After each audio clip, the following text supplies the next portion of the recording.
while, and then like all of a sudden, like the final couple races, you end up getting like one of the vehicles twice within the span of like 3 races or so. So it just, I don't know, I don't think it changes it up every time you play. I think it's a strict set order each time you play the game that you have to do them, but it seems like it's a completely random order. But whatever. They've made a lot of these Micro Machine games from as far as I can remember. I have the one on the N64 as well as one I think on the Genesis. I definitely have seen that. I'm not sure what other ones they have or if they've made newer ones besides that. But they're pretty much the exact same game. Just they've added, a couple of them have added, of course, updated graphics, but have added some more modes to the game, some more two-player modes and such. But like I said, you're pretty much getting the same game. If you played this one on the NES, you pretty much played the ones on the other systems, the more advanced generations of video game systems. You pretty much played the Micro Machines game over and over and over again, even with the same characters. Like I said, Spider, I think, is in all of them, or at least I think he is. I'm not sure if any of the other ones change out. I have to go back and check my N64 one to see what characters are in comparison to this one, but I think a good amount of them actually keep reappearing. As you can see, I've completed 2 of the Jeep levels, and now we're going to go to the first of the Formula 1 cars, which is, as you can see, the cue ball circuit.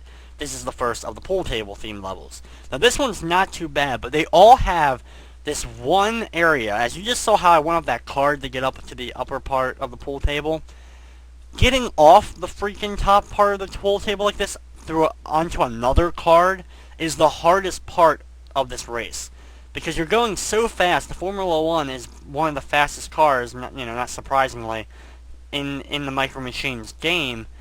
And with that, you have to do really, really quick turns. You have to know what's coming ahead of you, or you have to slow down a ton in order to be able to continue. It's some cool elements, as you've been able to see how I went in one pocket of the pool table and I was able to come out another end. The designs are pretty cool and pretty innovative, especially for an NES game. Now this came out in 1991, so it's a later gen NES game, but even with that, this is probably one of the better racing games in general on the NES. At least one of the more fun, in my opinion. And there wasn't a whole lot of the top-down view. This game plays a little bit different than some of the other racers I particularly remember, like Rad Racer, for example, is another good racing game. And there's, most of them had one of two views. You either had this top-down view or that more like third-person view where you're behind the car, such as pole position, and other games such as that. I can't think of the other one, the big arcade one from Sega that you actually drove in the red car, Outrunner, or I forget its name. I'm sure someone will probably write a comment on that. But either way, moving on, that was pretty much the position. I remember also Adventures of Bayou Billy, the driving sequences in that game, you had a third-person perspective of your Jeep as you were completing the level.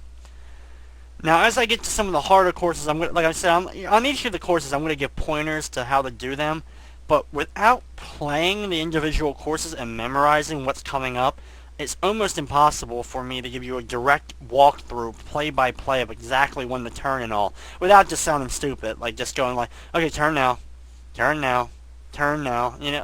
As you can see, you can pretty much get the general outlay of the courses, and I'll tell certain things to avoid at all as we go through. As I've just eliminated Cherry's eliminated, even though she really didn't even finish in last that much. Anyway, she's eliminated, and I'm going to throw Anne in her spot.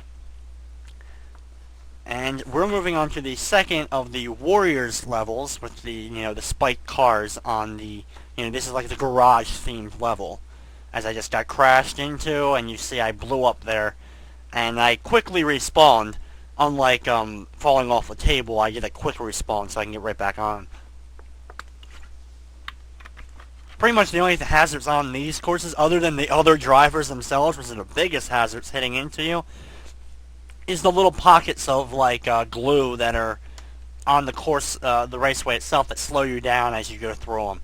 Other than that, this is probably one of the more simpler easier to control, and it's probably the second easiest set of levels to deal with. In my opinion, the easiest ones to deal with are the boat racing ones, because there's only really two hazards in that one that you have to worry about, but the opponents can't blow you up. They can throw you into the walls and bump into you, of course, as they can do in any level, but they can't blow you up like they can in this level. So I give the boats the easiest of all the levels, and I think the hardest is those school-themed levels, and then the Formula 1s, and then probably the tanks. And the only reason the tanks get it is because you're the computer, as you're going to see when I get to one of the tank-themed levels, is they just keep firing ridiculous amounts of ammo at you. Like, no tank would ever have that much ammo, it seems like. And they just keep spamming the ammo button and just take you out before, if you drive in front of one for a split second, a millisecond, a nanosecond, you will blow up. They will shoot you and they will make you explode. But as you can see, this course in particular, we're about 7 races in. For the first 10 or so races, I don't really run into too much trouble in terms of being able to complete the races usually. That's usually. But since there is 25 races and the game takes over an hour to fully complete if you don't lose a life, if you don't come in 3rd or 4th on any of the courses. Which is good length for an NES racing game, or an NES game in general. Having an hour worth of gameplay is pretty damn good. And especially if you've never played it before, it has, a couple hours worth of gameplay. And it actually has pretty hard difficulty. You're not really seeing it yet, but the computer gets ruthless in later levels, which I think I mentioned already earlier. But even with that, Ann finishes in 4th place. As you can see, Emilio is one of the harder opponents to deal with, as he just hasn't been eliminated yet. He always keeps coming in 2nd, as now I get another one of the Rough Trucks Time Trial Beat the Clock bonus race triple win. I just read that in complete backwards, and I don't really mind. Okay, this is the second of these monster truck themed ones, where it's just basically more of the same. The hardest thing you have to worry about, besides being stuck on walls, because one of the things that stinks about this game is when you run into certain walls, if you hit them at the wrong spot or different spots, you end up getting stuck. And you end up having to completely turn around and then hold in the acceleration button in order to unstick yourself from the certain shrubbery and rocks and other crap that's trying to stop, impede your advancement in getting the extra life, as I was able to there with 12.9 seconds left. That one went better than the other one, but I'm sure I'm going to fail 1 or 2 of these. I know I will throughout the course of this, but at least since they don't take a life away if you fail, they're just kind of a bonus thing, as we now do Bermuda Bathtub Power Boats.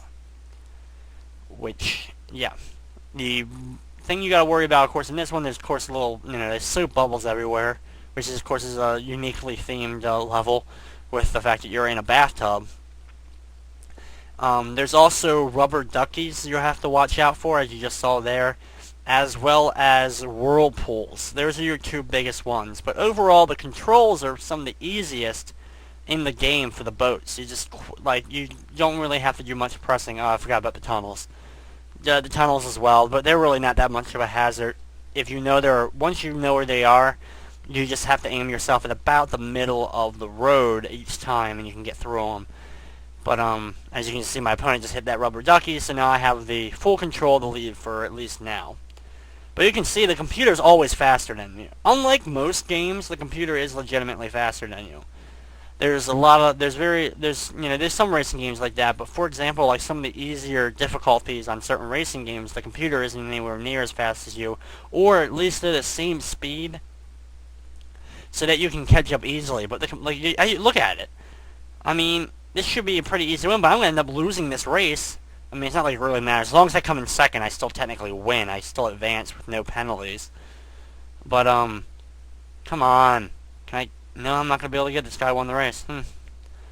Oh, well, I came in 2nd for the first time, but that's going to be a common theme. You're going to be seeing me come in 2nd a lot. Which, of course, the person that beats me is Emilio, who's been a pain in my butt so far. He keeps coming in 2nd most of the time. But that's the end of race 8.